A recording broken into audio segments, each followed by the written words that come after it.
സന്നിധാനത്ത് നിന്നും കൂടുതൽ വിവരങ്ങളുമായി വലിയ തീർത്ഥാടക തിരക്ക് അനുഭവപ്പെടുന്നുണ്ട്. വിശേഷങ്ങളുണ്ട്. പ്രത്യേകിച്ച് മകരവിളക്ക് തീർത്ഥാടനത്തിനോട് മുന്നോടിയായി കൂടുതൽ തീർത്ഥാടകർ എത്തുന്ന ഒരു സമയമാണ്. Latheesh, good morning.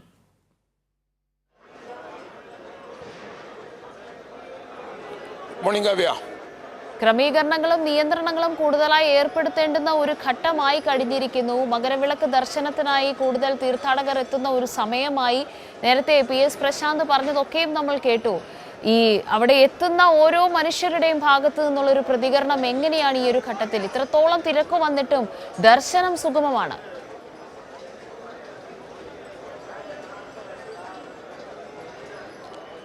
കാവ്യ, തിരക്ക് വർദ്ധിക്കുമ്പോഴും ദർശനം സുഗമമാണ്. അതിനുള്ള ക്രമീകരണമാണ് ദേവസ്വം ബോർഡും പോലീസും വിവിധ സർക്കാർ വകുപ്പുകളും ചേർന്ന് ഇവിടെ നടപ്പാക്കുന്നത്. അത് കൃത്യമായി തന്നെ മുന്നോട്ട് പോകുന്നു.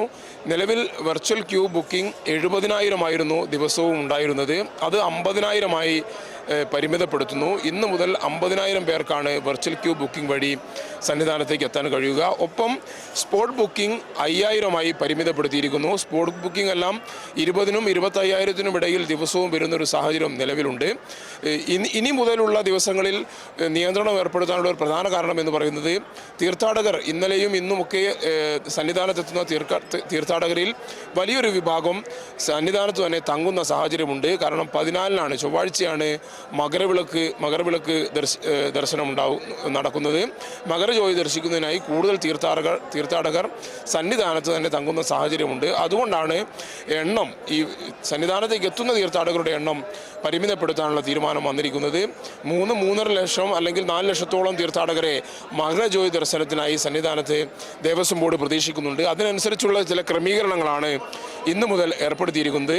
പമ്പയിലായിരുന്നു സ്പോട്ട് ബുക്കിങ്ങിനുള്ള സൗകര്യം ഏർപ്പെടുത്തിയിരുന്നതെങ്കിൽ ഇന്നു മുതൽ അത് നിലയ്ക്കലേക്ക് മാറ്റിയിരിക്കുന്നു. നിലയ്ക്കലാണ് സ്പോട്ട് ബുക്കിംഗ് ഉണ്ടാവുക. നിലയ്ക്കലെത്തുന്ന തീർത്ഥാടകർ വെർച്വൽ അല്ലെങ്കിൽ സ്പോട്ട് ബുക്കിംഗ് നടത്തിയ ആളുകളെ മാത്രമേ, അത്തരം തീർത്ഥാടകരെ മാത്രമേ പമ്പയിലേക്ക് കടത്തിവിടുകയുള്ളൂ. കാരണം പമ്പയിൽ തിരിച്ചിറങ്ങുന്നവരും അതേപോലെ തന്നെ ദർശനത്തിന് എത്തുന്നവരുടെയും ഒരു വലിയ ആൾക്കൂട്ടം അവിടെ രൂപപ്പെടുന്നു. അത് ക്രൗഡ് മാനേജ്മെൻറ്റിന് തടസ്സം സൃഷ്ടിക്കുന്നു എന്ന് മനസ്സിലാക്കിയാണ് ഇത്തരത്തിലുള്ള ഒരു ക്രമീകരണം ഏർപ്പെടുത്തിയിരിക്കുന്നത്. ഇന്നലെയും വലിയ തിരക്ക് അനുഭവപ്പെട്ടു.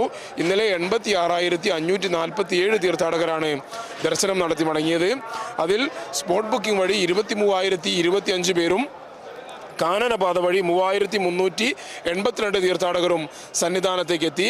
കാനനപാതയിൽ 11-ാം തീയതി മുതൽ കാനനപാതയിലൂടെയുള്ള തീർത്ഥാടകരുടെ വരവ്, സത്രം വഴി കാനനപാതയിലൂടെ എത്തുന്ന തീർത്ഥാടകരുടെ വരവ് പൂർണ്ണമായി നിരോധിക്കാനാണ് ഇപ്പോൾ തീരുമാനിച്ചിരിക്കുന്നത്.